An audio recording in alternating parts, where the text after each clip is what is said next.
기사직 배송이 배송해드릴 두 번째 코너입니다. 핫이슈 바로 배송 핫바입니다. 오늘 핫바는 안순례 변호사님이 준비하셨어요. 네. 오늘 핫이슈 배송은 국민들의 가슴에 불을 지폈던 LH 사건에 대해서 저희가 말씀드리고자 합니다.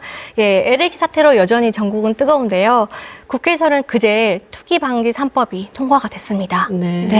그 내용을 살펴보면 투기 공직자는 최고 무기징역형에 처할 수 있게 되고, 그리고 그 이익의 3배 내지 5배 정도의 벌금, 그리고 몰수, 추징까지도 가능하게끔 되어 있는데요. 문제는 이 법이 소급 적용이 안 돼서 그럼 지금 LH 직원들, 문제되는 직원들 소급 몰수, 추징 가능하냐, 이 부분 문제가 좀 발생할 것 같더라고요. 그러니까요. 그래요. 한 달째 대한민국을 뜨겁게 달구고 있는 LH 사태 화면으로 정리했습니다. 참여연대 기자회견은 즉각 핫이슈로 떠오릅니다. 3기 신도시를 투기 신도시로 만들어버린 LH 직원들의 일탈. 보도자료에 따르면 제보받은 이날 거론된 의심자는 13명. 하지만 빙산의 일각일 뿐이라는데요. 신인척 명의로 투자될 수 있었던 부분, 이런 것까지 전수조사를 해보면 광명 시흥 신도시 발표 전 토지거래에 가담한 직원들의 규모가 더 커질 수 있습니다. 광주의 상황은 어떨까? 광주 3기 신도시 건설 예정 부지를 찾았습니다. 상무지구의 절반 크기인 이곳에는 13,000호의 공공주택이 건설될 예정입니다. 외지인 소유라는 농지에는 벌써부터 묘목이 심어져 있습니다. LH 직원들의 수법과 같은 방식입니다. 산정지구 관련 발표는 지난 2월. 하지만 개발 계획이 발표되기 2, 3년 전부터 토지 거래가 늘어나 땅을 거래하고 싶어도 못할 지경이라는데요.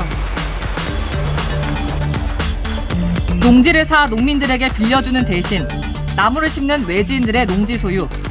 그 피해를 감당해야 하는 것은 농민들입니다. 이건 제가 땅이 없을 정도인데 땅만 나오고 다 가져가봤어요. 다 가져가봤어. 농사를 나무 정도로 농사를 못 짓게 다 지금 피해서 밭을 피워주러 간단 말입니다. 그래서 그 지역민들은 농사를 못 짓고 있어요. 광주시는 이미 산정지구 토지 거래와 관련해 공직자들을 대상으로 전수조사에 나섰습니다. 하지만 허술한 농지법을 악용해 농지를 취득하고 농지에 다른 작목을 재배하는 편법은 어제 오늘의 일만은 아닙니다. 보건복지부 장관 후보자 부인이 농지법과 주민등록법을 위반한 정황이 포착됐습니다. 미래창조과학부 장관 후보자의 부인이 농지를 살 자격도 갖추지 못했던 정황까지 포착됐습니다. 농지는 농민이 소유한다는 농지법의 경자유전 원칙. 하지만 예외 조항이 10가지가 넘는 허술한 농지법은 투기를 부추기는 수법으로 악용된 지 오래입니다. 농민들이 토지를 소유할 수 있도록 제도적 장치. 그동안 농지 투기로 소갈이하던 농민들도 현장의 목소리를 내기 시작했습니다. 토지를 소유하고 있고 소유하게 하고 헌법에 명시된 경자유전의 원칙을 지키는 것이야말로 해결의 첫 단추. 통해서 이 문제를 해결해야 된다. 할 법이 헌법을 위배할 뿐 아니라 영영 사실조차 추후에 확인하지 않고 있어 법이 도리어 농지를 돈 버는 투기의 대상으로 전락시키고 있다. 농지는 농민에게 농지법 전면 개정하라.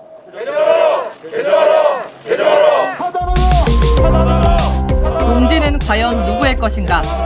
LH 사태가 쏘아올린 농지법 개정론이 농민과 농지를 고통스럽게 하는 농지 투기.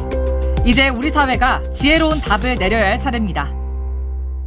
사실 이번 LH 사태로 드러났을 뿐 우리 사회에 그동안 골마있던 그런 문제였던 거예요. 하루 이틀의 문제가 아니죠, 사실은. 이 문제의 본질은 또 허술한 농지법에가 있어요. 그러니까 경자유전, 말 그대로 농민만이 그 농지를 소유할 수 있어야 되는데 이게 예외 조항이 굉장히 많습니다. 그다음 뭐 체험 농장이랄지 취미농이랄지 예외 조항이 생기다 보니까 여러 명이서 땅을 구입해가지고 거기다 나무를 심어서 보상받고 또 그러면서 또 부동산 값이 오르게 되면 또 되팔게 되고 이런 건데 가짜 농산군의 투지 그리고 부실한 농지법 이게 문제의 본질이라고 보여집니다. 농지는 민족의 생명줄이라고 하잖아요. 근데 어제 뿔난 우리 광주 전남 농민들이 태양광 농지 반대 LH 농지 투기 사태 규탄 농민대회를 열었습니다. 다음 주 수요일에 2차 농민대회를 열 예정인데요. 그만큼 현장의 분노가 크다는 얘기입니다.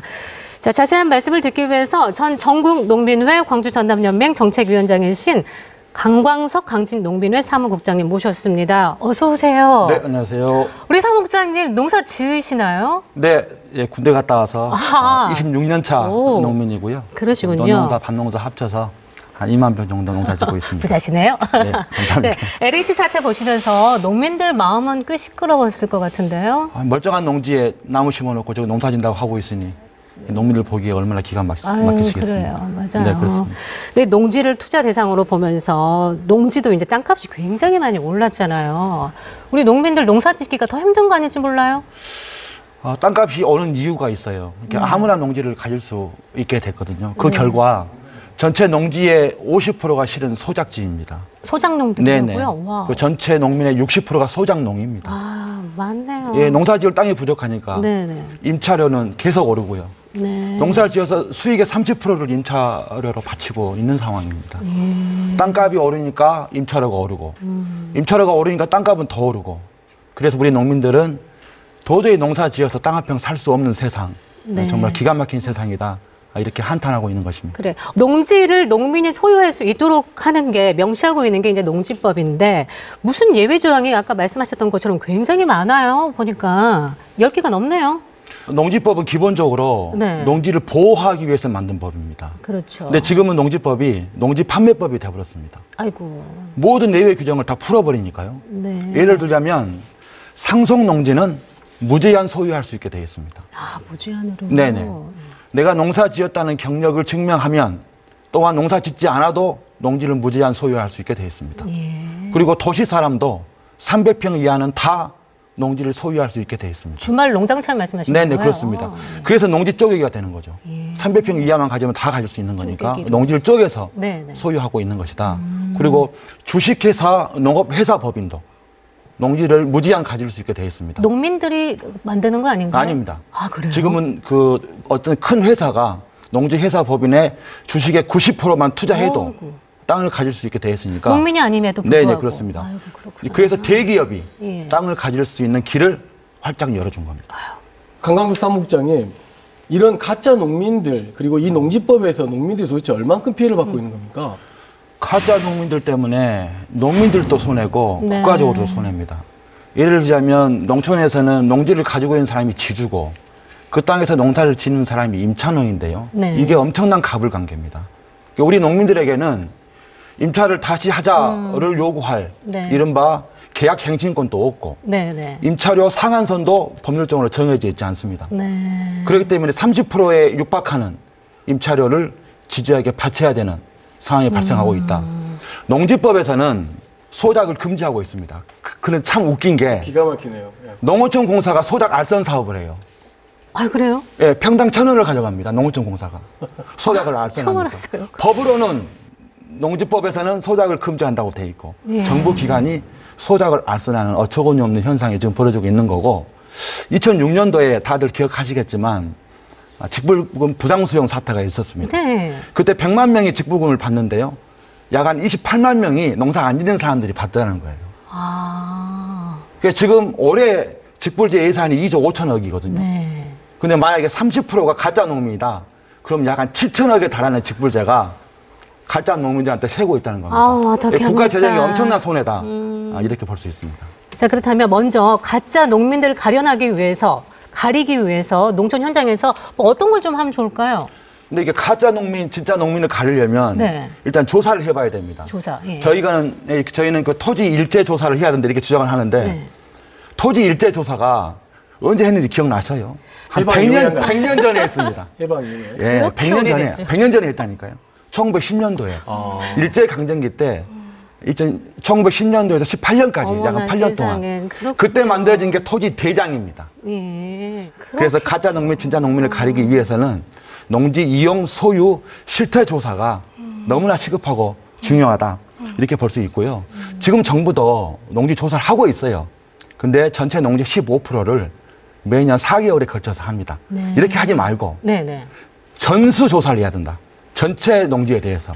네. 100% 조사를 해야 되고 네. 세부 항목도 더 세밀하게 해야 네. 우리가 가짜 농민 그리고 가짜 농업 경영체, 가짜 직불제 수령자를 가려낼 수 있다. 이렇게 보고 있습니다. 하려면 좀 제대로 해야죠. 물론 시간이 많이 걸릴 거 알고 있어요. 말씀도 해주셨고. 그래도 뭐 조사는 조사대로 해야 되고. 근데 지금 당장 적용할 수 있는 어떤 개선책이 없을까 싶어요. 가장 현실적으로 해야 되는 게 급한 게요. 일단 농업농촌식품산업기본법에 농지 관련 규정이 있는데요. 제31조에 이런 게 있어요. 경자 유전의 원칙이 지켜져야 된다 이런 게 있는데요. 이걸 조금 바꿔서 문장만 좀 늘리면 돼요. 경자 유전의 원칙을 지키려면 비농민 소유 농지를 엄격하게 제한해야 된다. 그래요. 네. 이런 문구를 넣으면 됩니다. 지금 농업농촌식품산업기본법 제32조에는 국가와 지방자치단체는 국민 생활 안전을 위해서 농지를 일정량 보전해야 된다 이렇게 돼 있는데 이거 살짝만 바꾸면 돼요. 어떻게 바꾸냐면 식량 작업률 50% 달성을 위해서 예를 들자면 180만 헥타르는 정부가 책임지고 유지 관리해야 된다. 네. 이렇게 농지법을 바꾸면 됩니다. 네. 또 한 가지 농지법 제3조 2항에는 이런 게 있어요. 농지 투기는 금한다 이런 문구가 있거든요. 네, 네. 거기 뒤에 문장을 살짝 끼워 넣으면 돼요. 어떻게 끼워 넣냐면 농지 투기는 금한다 해놓고 네, 네. 대신 농지 투기로 얻은 이익은 환수하고 네. 투기 농지는 몰수한다. 네, 네. 이렇게 문장을 바꾸면 됩니다. 네. 이런 의지를 정부가 보여주면 훨씬 더 농지법이 강화돼서 네. 농민들이 실제로 자기 땅에서 농사짓는 세상을 만들 수 있다. 이렇게 보고 있습니다. 일본도 농지법 1조에서 농지법에 있는 이유를 농업인의 경영 안정과 농업 생산성 향상을 바탕으로 해서 농업 경쟁력 강화 그리고 국민 경제의 균형 있는 발전, 국토 환경 보존에 이바지하는 것을 들고 있습니다. 이렇게 보면 농업을 단순히 하나의 업종이 아니라 국가에 이바지를 하고 있는 중요한 일로 보고 있는 게 아닌가. 네, 네네. 그렇죠. 또 하나 또 사례를 좀 들여다볼 필요가 있을 것 같은데 대만의 사례입니다. 대만이 2000년도에 그 농업의 규모와 농업의 경쟁력화를 이야기하면서 농지 소유 제한을 풀어버렸거든요. 근데 결국 어떻게 됐느냐? 초호화 주택이 좀 지어지는데 굉장히 많은 문제를 발생시키고 있어요. 결과적으로 농지를 대하는 우리 자세가 어떤 자세여야 되느냐라고 하는 것들을 좀 보여주고 있거든요. 그렇기 때문에 이미 답이 나와 있는 겁니다. 그래서 농지 소유와 관련된 부분에 대해서 국가나 정부에서 좀 더 면밀하게 이 문제를 좀 들여다볼 필요가 있다고 봅니다. 네, 요즘 제일 많이 듣고 있는 사자성어가 경자유전이에요. 이 원칙만 잘 새기고 또 지키면 되는 건데 앞으로 우리 농민들이 이거 관련해서 계획도 좀 궁금하고요. 어떻게 움직임이 많을 것 같네요. 농지는 농업 생산에 이용돼야 됩니다. 다른 거 하지 말고. 그럼요. 그리고 국가와 지방자치단체는 농지를 올바르게 보존해야 된다. 네. 이게 농지법의 기본 핵심인 거고요. 네. 농사 짓는 사람들이 제대로 농지를 가질 수 있게 네. 또 국가적 농지 관리가 강화될 수 있게 농지법을 바꾸는 게 저희들의 노력의 방향이다. 이렇게 말씀드릴 수 있겠습니다. 자, 농지법 개혁 제대로 이루어지길 기대하고 있겠고요. 저희도 이 시사 직필성도 계속해서 지켜보도록 하겠습니다. 오늘 강광석 사무국장님과 함께 얘기 나눠봤습니다. 고맙습니다. 자, 시사 직배송 벌써 마무리할 시간입니다. 오늘 배송은 어떠셨어요? 약은 약사에게, 농지는 농민에게. 그렇죠. 네, 농지와 천하지 대본이고요. 더불어서 노동자와 회사 모두가 상생했으면 좋겠습니다. 상생 천하지 대본. 네. 제 소감은 여기까지입니다. 네, 저는 오늘 농지법 얘기도 그렇고 노사 문제도 그렇고 밥이 될 농지를 지키자. 그리고 밥을 마련한 일터를 지키자. 이런 얘기 같거든요. 네네. 그래서 우리가 따뜻한 밥 한 끼 먹기 위해서는 이렇게 피나는 노력을 해야 맞아요. 먹을 수 있고 이런 걸 좀 느꼈고요. 말하다 보니까 따뜻한 밥 한 공기 또 먹고 싶네요. 시간상도 그렇죠. 네. 밥 한 공기는 그래요. 그냥 먹는 우리 밥 한 공기의 의미도 있지만 우리가 버텨야 하는 삶이자 또 힘들어도 일어서게 하는 위로가 될 수 있습니다. 그래서 오늘 마지막 순서 착한 배송에서는 세상을 살맛나게 하는 따뜻한 밥상에 있는 천원 식당 풍경을 준비했습니다. 오늘 착한 배송 함께 보시면서 배송 마감하도록 하겠습니다. 다음 주엔 더 따끈따끈한 식사 가지고 여러분 안방까지도 배달해 드리도록 하겠습니다. 오늘 시청해 주셔서 고맙습니다.